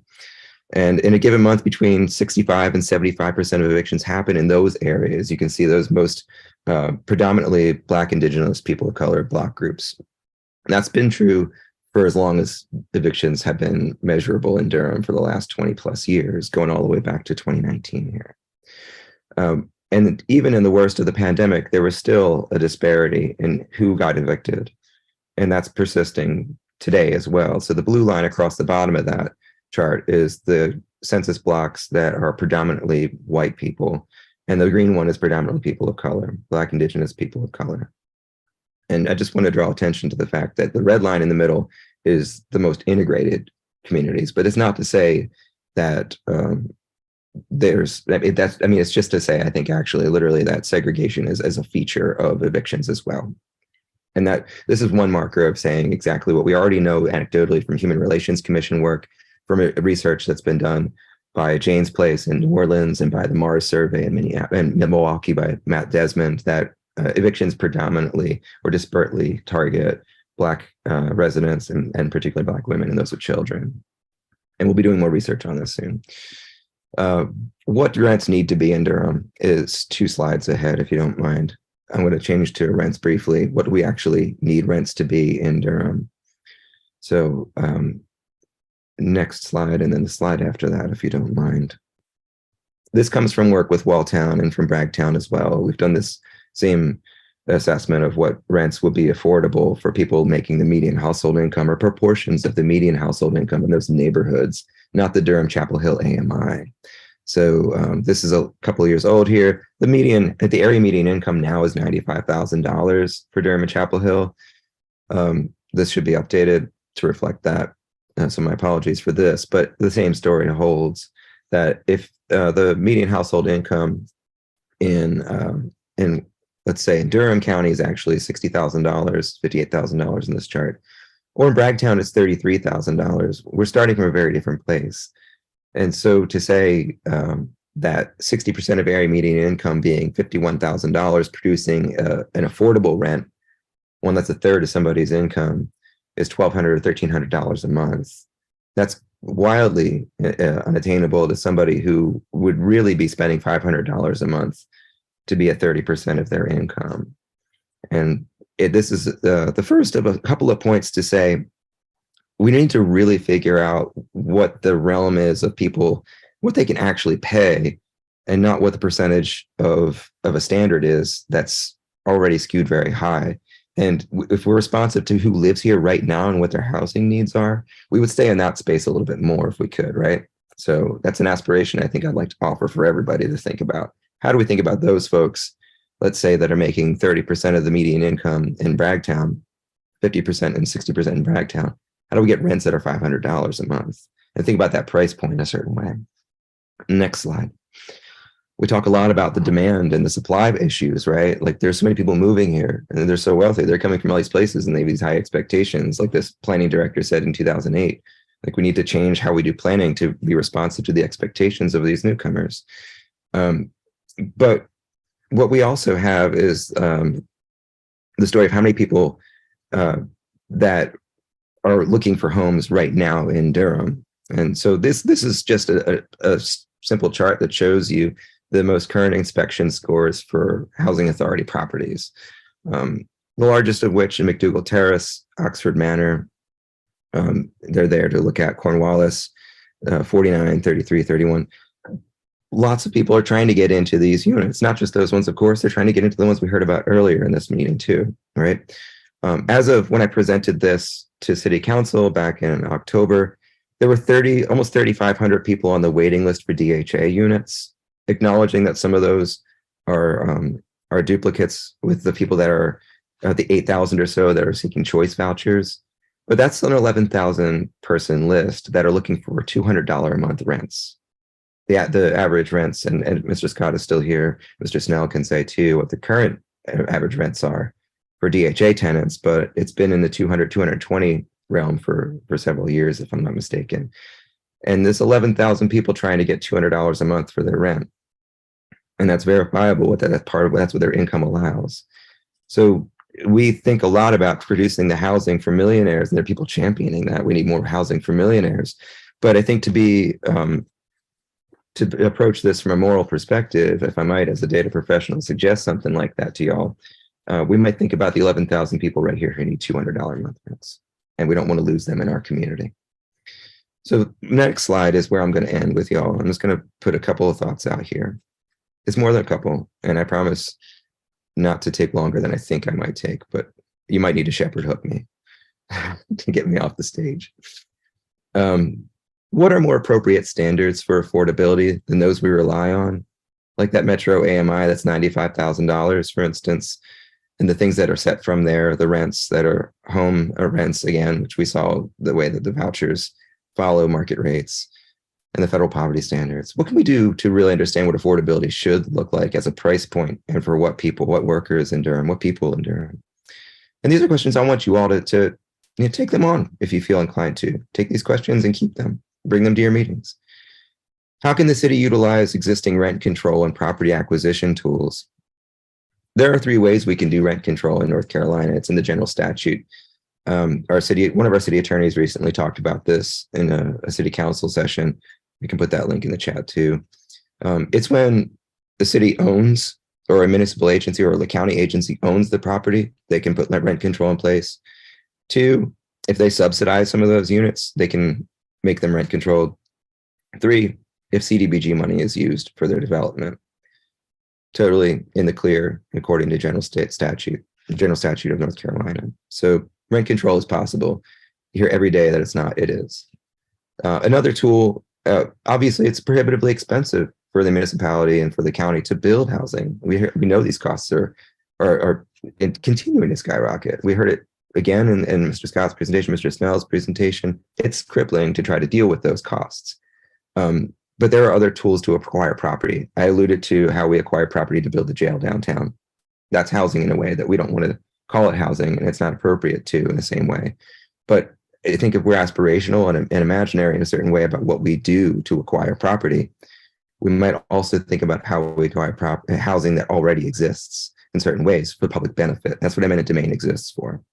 There are probably ways, I think, within the strict uses of eminent domain in General Statute 40 for North Carolina that might be creatively used. Just putting that out there too.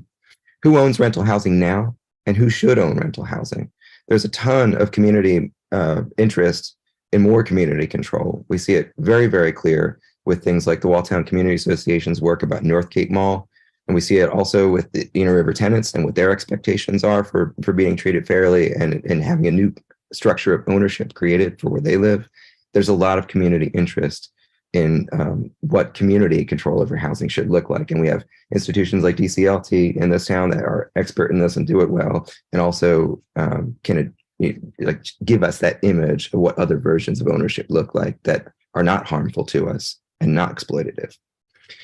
Lastly, what would a long game to provide security of tenure to poor and working class Durhamites look like? I talked about the decades of investment that created gentrification in Durham. What if we took decades to invest in $200 and $400 and $500 a month rents that never changed for people? And I'll just leave it there. And those are the reflections that I kind of sit with as I go around doing all my data talking and crunch all these numbers and stare at them and talk to people every day. These are things that have come up. These are things that are in people's imagination and also in their daily lives and their struggles. And I think that they should be in y'all's too. So thank you for your space and time. And I'll sit here for a moment and drink a little water.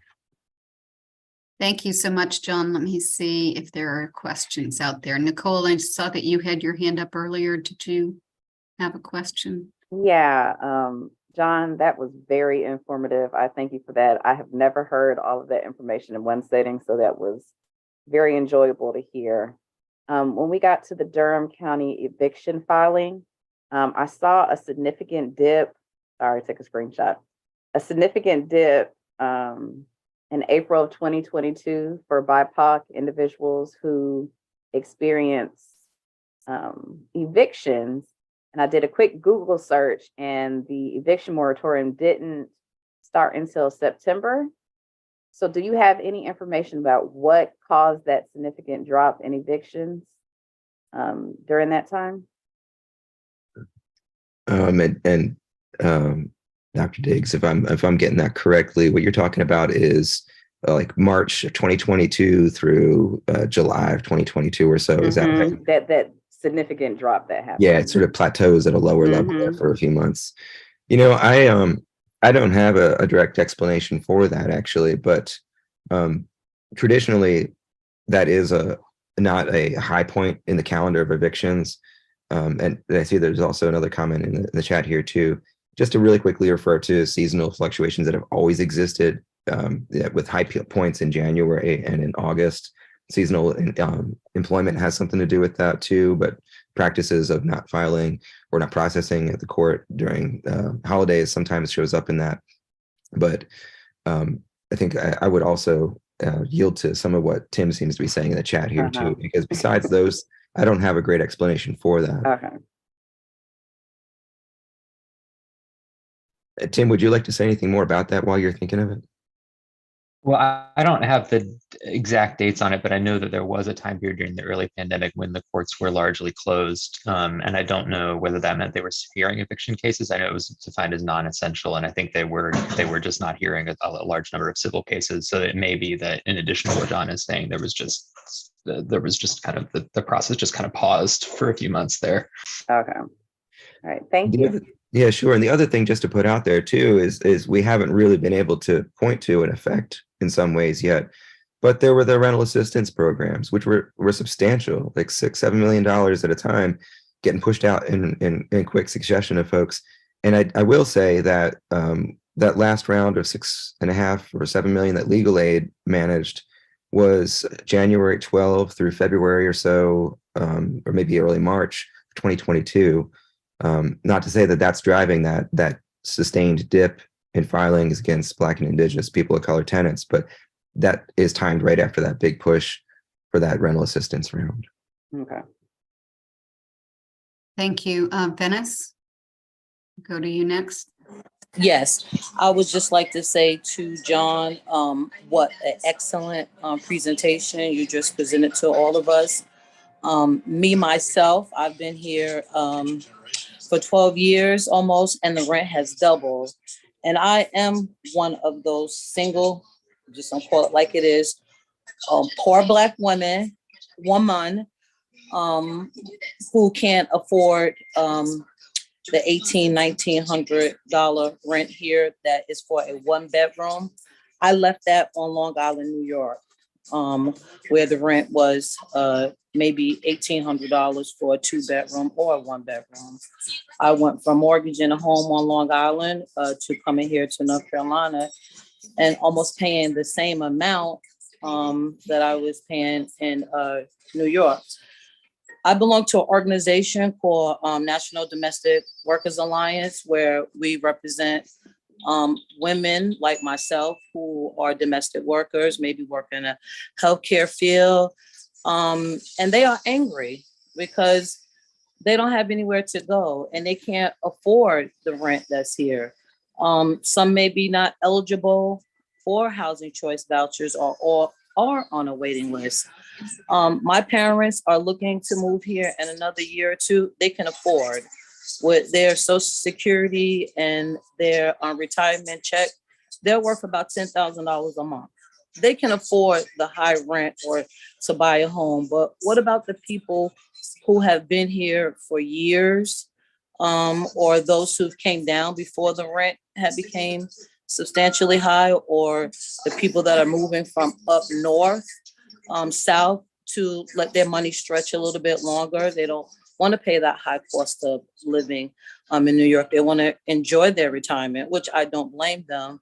But where is there to go for single women that may have 2 or 3 children from the ages of toddlers to high school? And as we all know, a lot of our children are not prepared to leave the home.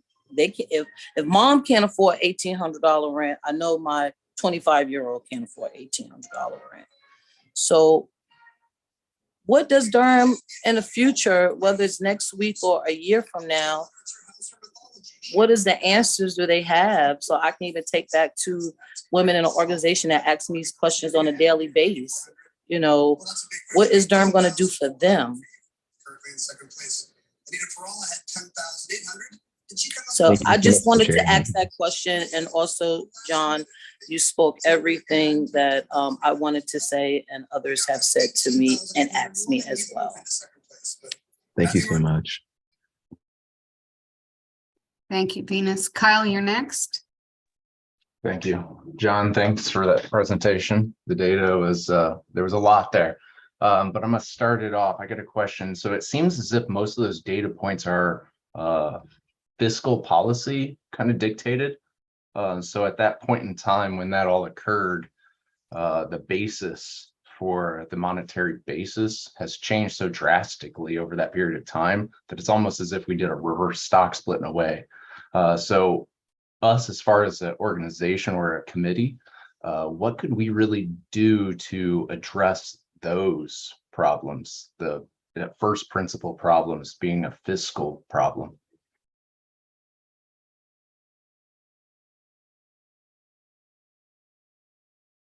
I wonder if you could, I'm going to take that for a moment to be a question for me, but also request that it be a question for y'all and for the city administrator folks who are here too. But you're a commission that has a role and a mandate in a certain way, and you have access and the opportunity to engage with the administration of the city directly. So that's an opportunity itself. But Kyle, could you say more of what you mean by the fiscal dictates there in a certain way? Because I'm not sure I have in mind what to say in response to that directly. Gotcha. So we expanded the number of dollars in circulation to a point that it's naturally going to drive up asset values and price people out of the market that don't also increase their livable wages to match. So as far as what's to blame or who's to blame, it almost seems as if it's a fiscal blame rather than any type of community that's trying to price people out of the market. So us as a community-driven organization, what can we do to address a federal dictated policy that caused that problem? And a lot of your data points skewed heavily beginning in 2020 due to expansion of the monetary basis. Interesting. Yeah, I kind of think I get a sense for where you're going with macroeconomic influences here. And certainly also, I'll just say the framing of that also alludes to sort of like ghost-like influences that are not human, right? That they don't have human decision-making involved, or that they are driven maybe by the institution of federal government in a way that is pervasively powerful over local possibilities. And the dollar itself in some way is a sort of more powerful spiritual influence in some sense, right, on everything that happens behind it. But I would say that the public institutions exist for sort of vague social contract reasons that are never very clearly stated. There's sort of echoes in history of what the social contract means. But I think most people lean on some instinctive belief that government is there to protect people from harm, create quality of life, and make betterment possible, and pool the resources of the people to do things that are for their betterment generally. And I think that is also maybe possibly true from maybe a more fiscal, like federal monetary perspective as well, when you think about things like, whether or not we are in a position to, here's where the cold's kicking in, but the idea that we should be doing something more for public benefit with dollars to begin with anyway is part of where government takes some role, or maybe like correcting for the harms of capitalism or something, right? Like the market doesn't really provide, it leaves these massive gaps. And so government is supposed to, in some American democratic historical trend now too, at least politically, address that. So we can believe in a number of different ways that even local government, where we are very constrained in what our opportunities are, as we know very well in North Carolina, has a role in providing what's possible.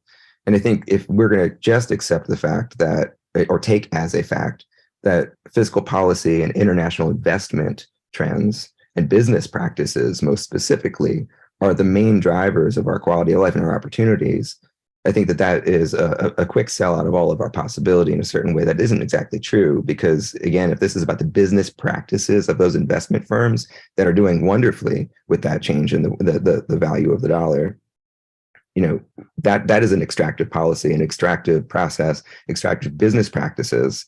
And it's not that there are not people responsible for that at all, as you might have suggested, that there are a lot of people responsible for it. And we need to imagine controls on that and make ways of that bypass that locally. It wouldn't be influenced that. And that's why I suggest things like public ownership. But I will yield to you all because you're the committee that can think of ways to engage in that. Thank you both. Yeah, John, you're next. Well, it's difficult to jump into a conversation like this, but we are the Affordable Housing Implementation Committee. Our charge is really to ensure that the process is going as it should, and to expand upon that for other things. There's such a great need in our community for data, and it's so great that you've put all this work together. As you were going through your presentation, you know, I'm in real estate. Courtney is, Tiffany is, you know, a couple of us here. We deal with real estate every day.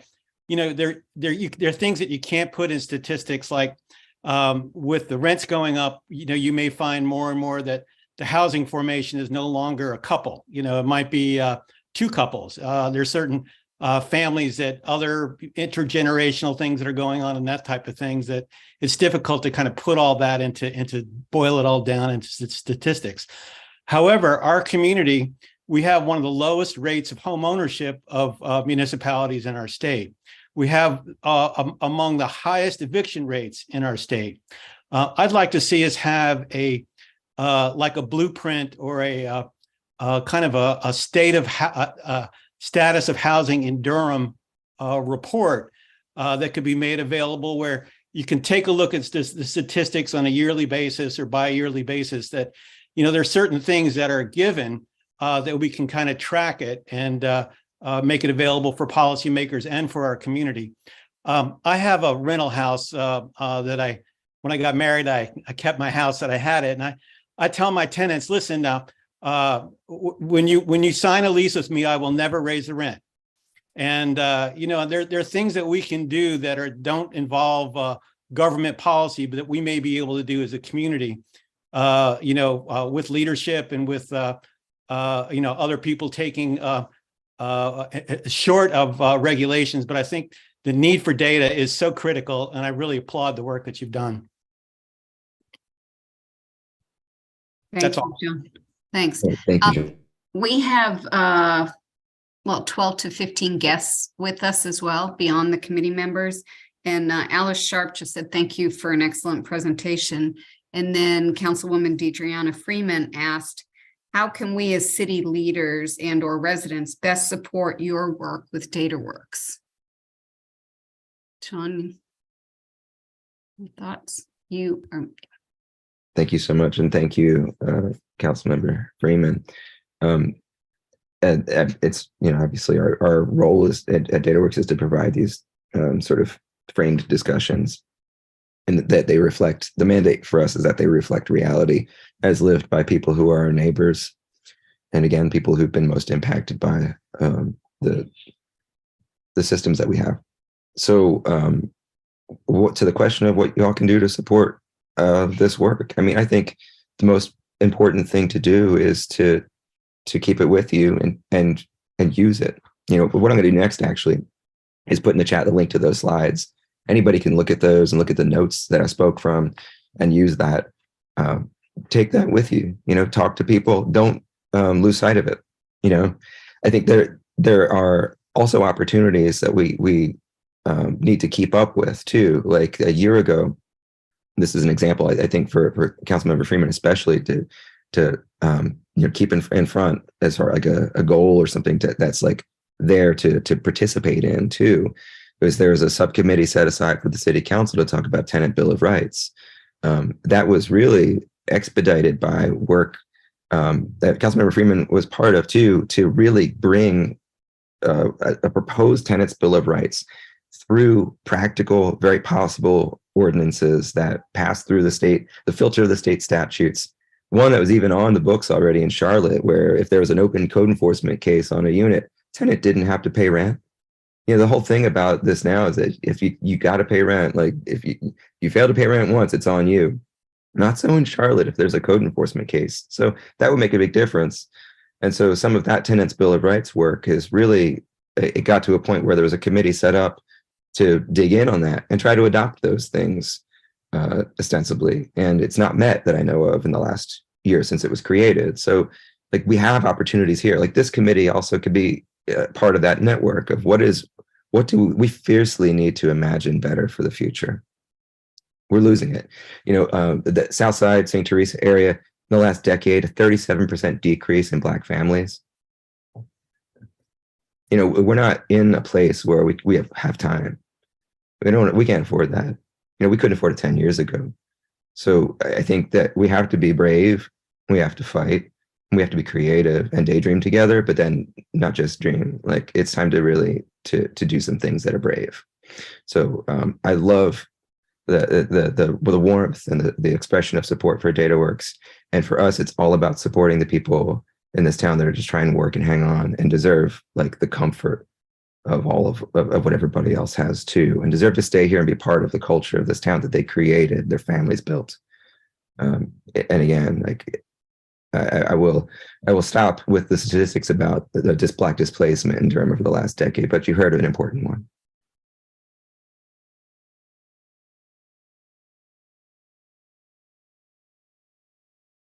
Sorry, I was muted. Lucia, you can go ahead. Thanks. Thank you, John, for your insightful presentation. I was curious if you could talk a little bit more about the power of small area planning, since that seems to be potentially a tool that could be implemented and that has been effective in, well, maybe has been used by Bragtown or Walltown and the other neighborhood that I'm forgetting. I'll be glad to talk about that briefly. And I am an urban planner from my background, so these things do feel important to me. But I'll just make some observations from the work that I've done with those particular neighborhoods. And the Walltown and Bragtown are the two I alluded to. There is not small area planning that they can take advantage of because the planning department doesn't have that as a resource for them. But Walltown has done a unbelievable lift of their own over the last 3+ years in response to what's happening to redevelop the Northgate Mall. It's a major loss to them, and it's a major threat to them to do it in a way that is not sensitive to what the people of the neighborhood need, what they've historically gone to the mall for, and what that property could do to keep them from being displaced from their homes, because that's already happening. $1 million homes in Walltown, and the cost of paying taxes even alone is displacing people there. So they've done more surveying, door knocking, consensus building, visioning, drawing up plans, drawing like renderings of what the mall could look like, all the uses there, and then engaging repeatedly, engaging, never burning out because you didn't think you were being taken at face value, right? Like there's a long game in that organizing and that knowledge building and planning, but it's not something that the planning department has a support for. And they're coming to this place where we need to see some change happen in this plan, and it's years into it. I'll leave it there for a minute, because what the next story is, I think it explains maybe a little bit better what could be different if there was small area planning that was led and controlled by the community leadership itself. And so in Bragtown in 2020, there was a high watermark in terms of organizing in a certain way when the Planning Commission refused to endorse the East Carver extension projects. And it was after deep engagement with the developers on that project by Bragtown to make it something that would be what they need. And it was not because like we didn't like it, or it was like, it wasn't whimsical. It was a long community-led engagement, charrettes sort of led session after session, led by residents with the developers to get to a better place. And it was exhausting, of course. It went on for a year, and then the Planning Commission didn't endorse the property, and it had to go back. But imagine if you had to do that every 2 years. What would happen to the community? And Bragtown's amazing. Those people are wonderful. And we're dedicated to supporting them. But imagine across the city, imagine all these other neighborhoods too, where people who have always been marginalized by real estate interests and aren't protected by city administrative processes currently, right? Or have never been, maybe. Like, what do they do when next year there's another one? Next year there's another one. Next year there's another one. Like, how do they protect themselves against that? They can't do it in every case. But if they had controls that they put in place for what was possible and what was acceptable to them in their community, and it was documented in a small area plan, and that was something that the planning department was bound to abide by with approving and not approving developments. And that's what we had up until 1998 or whatever it was. And many, many other communities do have. It's one of the most powerful maybe ways that planning can be and zoning can be sensitive to communities and led by communities. But they wouldn't have to hit that developer and get into that deep, exhausting cycle year after year if that was possible, if they were able to instead make plans collaboratively for their particular neighborhood where they have every cultural reason and historical reason and family reason to have influence. Thank you.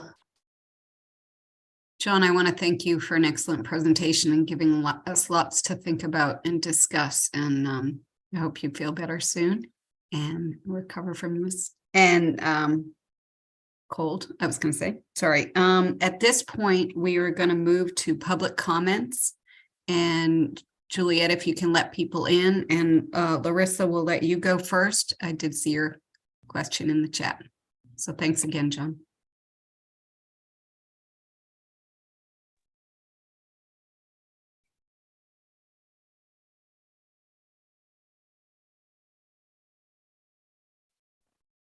Oh, Hello, can you Alice, hear? hold on one sec. Yeah, Larissa, go ahead. You have 2 minutes. Oh, I won't take that long. I just wanted to ask how the city and county can help low-income residents with these rising rents that are going up faster than income, and suggest that Jim Sabara and the Coalition for Affordable Housing and Transit have a proposal. We're talking with leaders in the community, but I wanted you to be aware that there's a concept of rental stability grants to help people pay rent, sort of like housing choice voucher, to supplement people's ability to pay their rent and continue to live in their homes. And so I hope you'll take a look at that at a future meeting soon before the budget gets set, and see if there's other ways that you all can come up with to help lower income residents. Thank you.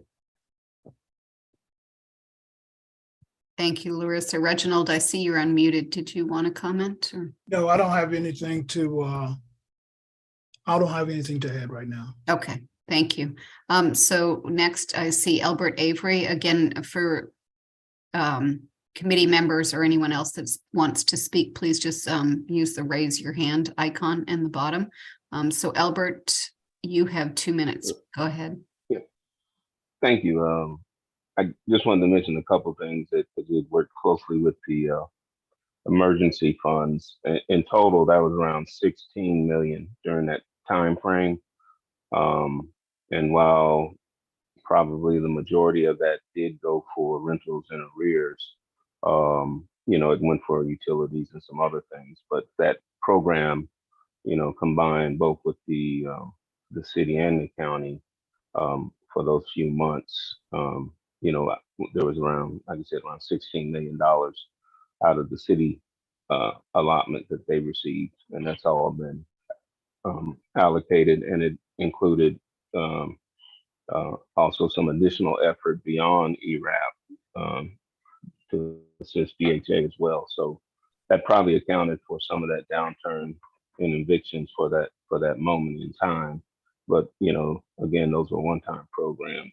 And the other thing I'd just like to mention is that particularly in families of color and perhaps families that were here, homeowners, at the end, as you get near the end of life and people start to age and they need long-term care, that deficit in generational wealth forces a lot of folks who worked hard for their home ownership opportunity to forfeit it to Medicaid, because there is no good insurance for somebody who's declining in life. And in order to get Medicaid, you can't have more than $2,500 in assets to your name. And it sounds innocuous to some people, but from personal experience and from experience with others in my family, people are pushed to that decision that they have to, turn over their home to a guardianship or to the Medicaid staff, and just function off of $2,500 a month, and people do lose their homes that way. It's for the care, but it seems unfair that they should lose their home because they need care. That's all I have. Thank you. Thank you. I saw a comment in the chat from Deidreana. Did you want to speak, Deidreana?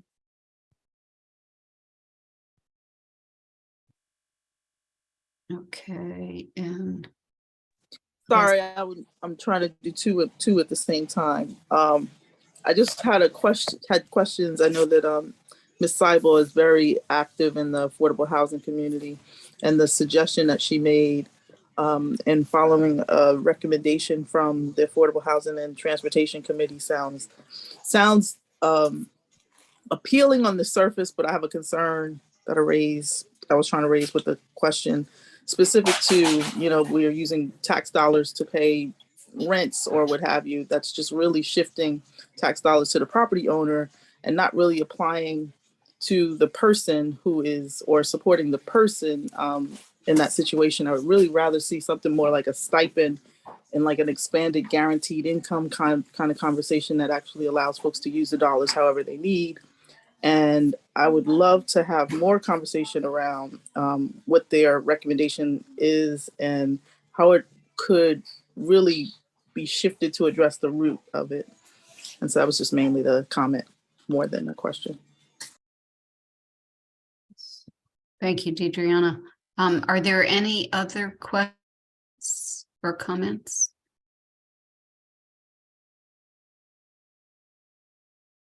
I believe that Alice again said thank you all for keeping us informed.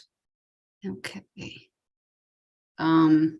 Seeing no other questions, again, I want to thank all the presenters, and at this point, turn it to Tiffany for wrap up. Well, again, definitely want to thank everyone. Madam Co-Chair, before we end the meeting, I do have a couple of announcements to make at the appropriate time. Oh, should we do that now? Yeah, we can do that now. Great. Okay. First of all, thank you for this great meeting and great information. I've enjoyed it myself, and we see the challenge that is before us. My purpose in making this announcement is that they'll have two people who are both on this call who won't be making the challenge with community development. One is Juliet Black, whose last day at community development is tomorrow. And so we will definitely miss her. I will miss her, and the contribution that she has made. She'll be going back to the mayor's office. And so this will be her last meeting. And so I just want to thank her for her service, thank her for her commitment, thank her for her support to this committee and to me. And she's just a great spirit. And I've really loved working with Juliet. And so I just want to say thank you to Juliet. The second person is Karen Lotto. This will be her last meeting. Her last day is on the 7th, next Tuesday. And she will be leaving community development also after 5 years serving as assistant director. And I just want to thank her for all the support she has given the Affordable Housing Implementation Committee, the Community Development Department, Forever Home Durham, the bond referendum, all of the projects that we have done, the rent assistance program, and just a range of things that we've made advances on for the Durham community and the Community Development Department. So I also want to say thank you to her. And today will be her last meeting as she wraps up on next week. And so I just wanted to give the community the opportunity to know this information and to say thank you to these two great contributors. I think I'd like to ask everybody to unmute and just do a round of applause and appreciation for both Juliet and Karen. Just tremendous work. We're going to miss you both a lot. So, all righty, Tiffany, I'll turn it back over to you. Thank you, Reginald. Thank you for that, Reginald, for making sure to acknowledge that before we close this evening. Really, the only closing announcement that we have this evening is our next meeting time, which is our meeting date, which is May 4th at 6 p.m. So looking forward to seeing everyone then. Have a great evening. Thanks for attending. Good night. Thank you all. Good night. Thank you all.